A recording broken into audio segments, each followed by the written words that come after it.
Hello विद्यार्थी मित्रांनो, तुमचं स्वागत आहे एका नव्या व्हिडिओमध्ये। आज आपण डिस्कस करणार आहोत 12वी क्लासचा हिंदीचे पेपरचे MCQ। तर चला तर व्हिडिओला सुरुवात करूया। हे खूप इम्पॉर्टंट क्वेश्चन असणार आहे, तर व्हिडिओला शेवटपर्यंत बघा। तर पहिला क्वेश्चन, बातचीत किस विद्या की रचना है? तर तुम्हाला सांगू इच्छितो, बातचीत ही निबंध की रचना है, तो इसका ऑप्शन है डी, निबंध। बातचीत साहित्य की कौन सी विद्या आहे?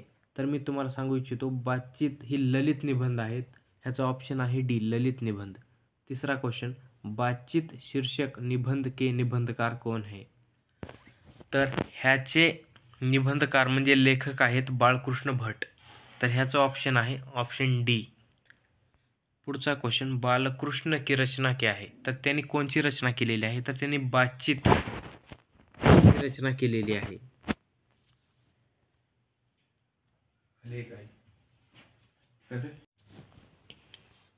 पुढचा क्वेश्चन, बालकृष्ण भट की रचना बातचीत क्या है?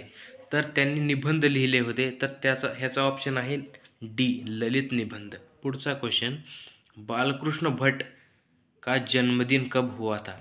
तर त्यांचा जन्मदिवस हा 23 नोव्हेंबर 1844ला झाला होता, तर ह्याचा ऑप्शन आहे ऑप्शन ए। पुढचा क्वेश्चन, बालकृष्ण भट की मृत्यू कब हुई थी? तर मी तुम्हाला सांगतो की बालकृष्ण भट की मृत्यू कधी झाली होती, तर त्यांची 20 जुलै 1914ला मृत्यू झाली होती, तर ह्याचं ऑप्शन आहे सी। पुढचा क्वेश्चन, बालकृष्ण भट का निवास स्थान कौन सा है?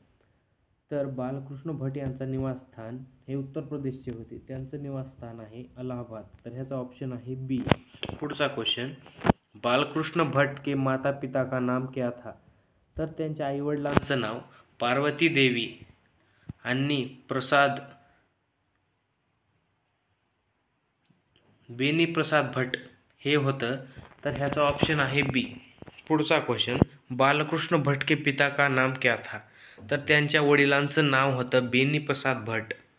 पुढचा क्वेश्चन, बालकृष्ण भट के पिता क्या थे? तर त्यांनी एक व्यापारी होती, ह्याचा ऑप्शन आहे ए।